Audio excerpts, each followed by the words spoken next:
মাছ মাংস তো আমরা প্রায়ই খেয়ে থাকি। আজকের এই দুধ পনিরের স্বাদ মাছ মাংসের স্বাদকেও হার মানিয়ে দেবে। চলুন দেখে নিই কীভাবে তৈরি করলাম দুধ পনির। দুধ পনির তৈরির জন্য আমি 300 গ্রাম পনির এভাবে হালকা লবণ দিয়ে হালকা হাতে মেখে নিচ্ছি, কিছুক্ষণ রেখে দেবো ধরে। এরপর একটা বাটিতে কাজু বাদাম সাথে কিছুটা পরিমাণ পোস্ত দিয়ে সেটা বেটে নিয়েছি। এরপর আদা, কাঁচা লঙ্কা, কিছুটা ধনেপাতা আমি বেটে নেব। এরপর টমেটো একটা কুচি করে নেব। কড়াইতে গরম করে তেল দিয়ে সেই তেলে আমি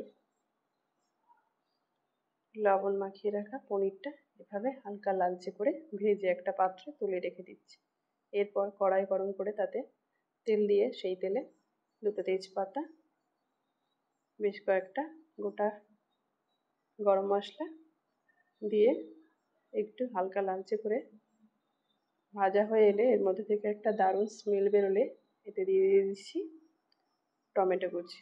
টমেটো কুচিটা দিয়ে বেশ কিছুক্ষণ নাড়াচাড়া করলে এটা ভাজা হয়ে এলে এর মধ্যে দিয়ে দিয়েছি আদা, কাঁচা লঙ্কা এবং সামান্য ধনেপাতার একটা পেস্ট।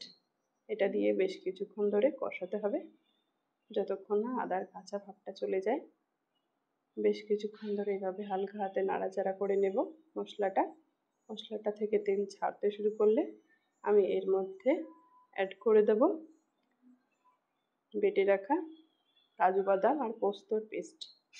এটা এভাবে দিয়ে হালকা হাতে আবারও নাড়াচাড়া করতে হবে। কাজু বাদামটা একটু লেগে যাওয়ার সম্ভাবনা থাকে, তাই এভাবে ঘন ঘন নাড়তে হবে। কাজু বাদামটা দিয়ে বেশ কিছুক্ষণ এভাবে হালকা হাতে নেড়ে চেড়ে নেব। এরপর এর মধ্যে আমি সামান্য মতো পরিমাণ মতো দিয়ে দিয়েছি জল। জলটা দিয়ে এভাবে হালকা ফুটলে এর মধ্যে পরিমাণ মতো লবণ, হলুদ গুঁড়ো এবং রঙের জন্য দিয়ে দিয়েছি কাশ্মীরি লঙ্কার গুঁড়ো। কাশ্মীরি লঙ্কার গুঁড়োতে তরকারিতে একটা দারুণ কালার আসে, এতে দেখতে সুন্দর হয় এবং স্বাদেও একটা অন্যরকম টেস্ট আসে। এরপর এই সমস্ত মশলাটাই আমি ভালো করে খুন্তি দিয়ে নেড়ে চেড়ে কষিয়ে নেব। এভাবে কষানো হয়ে এলে আমি এর মধ্যে দিয়ে দেব দুধটা দিয়ে বেশ ভালো করে আমি আবারও কষাতে থাকবো। দুধটা এর মধ্যে দিয়ে দিলে এর মধ্যে থেকে মশলাটা একটু ছাকা ছাকা মনে হবে। মশলাটা মনে হচ্ছে যে এর মধ্যে বেশ গ্রেভি ভাবটা আসবে না, কিন্তু এমনটা নয়। এটা দেখতেই মনে হচ্ছে 2-4 মিনিট এভাবে হালকা হাতে খুন্তি দিয়ে নাড়াচাড়া করে নিলেই মশলার একটা দারুণ গ্রেভি তৈরি হয়ে যাবে। এর মধ্যে আমি মশলাটা কষিয়ে নিয়ে কাজু বাদামের পেস্টটা হালকা কষিয়ে নিয়ে দিয়ে দিয়েছি 1 বাটি মতো জল। খুব বেশি জল দেব না, কারণ আমি লুচি বা পরোটার সাথে খাওয়ার জন্য এই তরকারিটা বানাচ্ছি।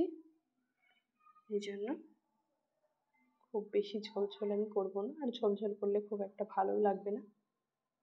এভাবে ফুটতে থাকলে এর মধ্যে দিয়ে দিয়েছি লালচা করে ভেজে রাখা পনিরটা দিয়ে নাড়াচাড়া করে এর মধ্যে দিয়ে দিয়েছি স্বাদ মতো চিনিটা দিয়ে এভাবে একটু মিশিয়ে নেব যাতে চিনিটা গলে যায় তরকারির সাথে। ব্যাস, এতেই তৈরি হয়ে গেছে দুধ পনির। হ্যাঁ, দুধ পনির নামানোর আগে আমি এর মধ্যে দিয়ে দিয়েছি 1 চামচ ঘি। ঘিটা দিয়ে এভাবে আমি গ্রেভিটার সাথে বেশ ভালো করে চামচের সাহায্যে মিক্স করে নেব, কারণ ঘিটা জমে গেছিল। ঘিটা দিয়ে এভাবে একটু ঘিটা মিশিয়ে নেব গ্রেভির সাথে মিশানো হয়ে এলেই এভাবে হালকা ফুটতে থাকলে হালকা আঁচে এভাবে 2 থেকে 3 মিনিট এভাবে ফুটতে দেব। তারপর আমি গ্যাসটা বন্ধ করে দেব। নামানোর আগের মুহূর্তে এর মধ্যে দিয়ে দিয়েছি কুচিয়ে রাখা ধনেপাতা। ধনেপাতা কুচিটা দিয়ে একটু নাড়াচাড়া করে নামিয়ে নিলেই তৈরি হয়ে যাবে দারুণ স্বাদের এই দুধ পনির। হ্যাঁ, অন্যান্য দিনের চেয়ে আজকের এই পনির রেসিপিটা আমার মনে হয় খুব সুন্দর হয়েছে।